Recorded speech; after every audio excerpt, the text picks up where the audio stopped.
Hello అండి, నేను మీ గీత. ఈరోజు నేను చేయబోయే కర్రీ బెండకాయ పల్లీల కారం అండి. దానికి కావాల్సిన పదార్థాలు ఏంటో, అది ఎలా తయారు చేసుకోవాలో ఇప్పుడు నేను మీకు వివరంగా చూపిస్తాను. కావాల్సినవి బెండకాయలు అండి. కావాల్సినంత డీప్ ఫ్రైకి ఆయిల్ సరిపడా తీసుకోవాలి. 1 కప్పు ఎండుమిర్చి, 1 కప్పు పల్లీలు, 1 కప్పు కరివేపాకు, ఎండు కొబ్బరి అండి, తగినంత సాల్ట్, వెల్లుల్లి రెబ్బలు, పోపు దినుసులు. ఇప్పుడు తయారీ విధానం. స్టవ్ వెలిగించుకోవాలండి. ఇప్పుడు వెలిగించిన తర్వాత ఒక కడాయి పెట్టుకోవాలి.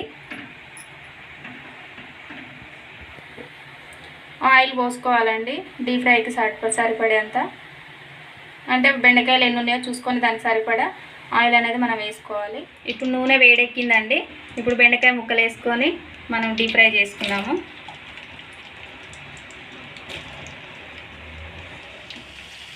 ఇలా మాడిపోకుండా మెల్లగా మనము డీప్ ఫ్రై అనేది చేసుకుంటూ ఉండాలండి.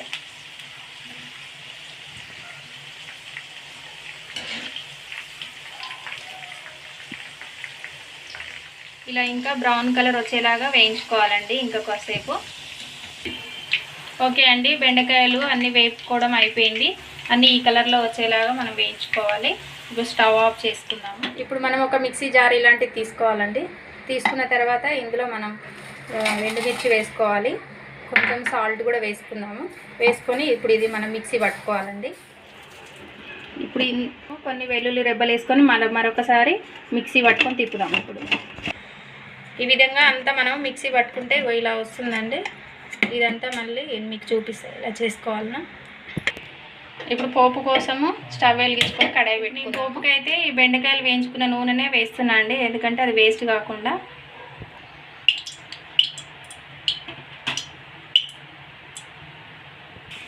ఇప్పుడు ఫస్ట్ ముందుగా మనం పోపు దినుసులు వేసుకున్నామండి. ఇందులో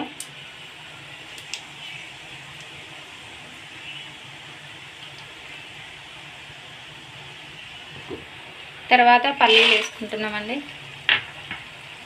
అలాగే ఎండుమిర్చి కూడా.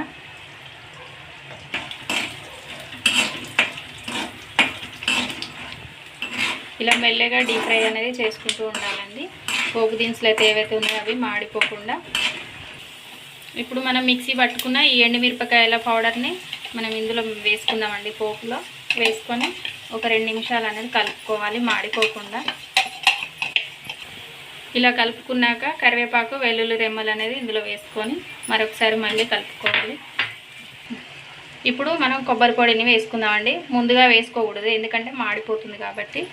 వేసుకొని వెంటనే ఇలా ఫ్రై చేసుకోవాలి. మళ్ళీ ఇప్పుడు కలర్ కోసం మనం కొద్దిగా పసుపు వేసుకున్నాము. ఇలా అన్నీ వేసుకున్న తర్వాత ఇలా కలుపుకోవాలండి. కలుపుకుంటే ఇలా వస్తుంది మొత్తము అంతా. ఇప్పుడు ఈ బెండకాయ ముక్కలు వేయించుకునే మనం ఇందులో ఈ మసాలాలో వేసుకొని ఒకసారి మళ్ళీ మనం అంతా కలుపుకోవాలండి. 2 మినిట్స్ వరకు ఫ్రై చేసుకోవాలి. ఇలా వేసుకున్న తర్వాత అన్నీ మనం ఇలా ఒకసారి 2 సార్లు కలుపుకుందాము. ఇలా అంతా మొత్తం మిక్స్ చేసుకోవాలండి. మిక్స్ అయిపోయిన తర్వాత మనము స్టవ్ ఆఫ్ చేసుకుందాం. ఇప్పుడు ఈ విధంగా అంతా మనం ఒక బౌల్లోకి తీసుకోవాలి. డిష్ అనేది రెడీ అయిపోయింది కదండి. ఇది వేడివేడి అన్నంలోకి కూడా చాలా బాగుంటుంది. సైడ్ డిష్లో కూడా మనం పెట్టుకొని తినొచ్చు. నా వీడియో కనుక మీకు నచ్చినట్టయితే లైక్ చేయండి, షేర్ చేయండి. మరిన్ని వీడియోస్ కోసం సబ్స్క్రైబ్ చేసుకోండి.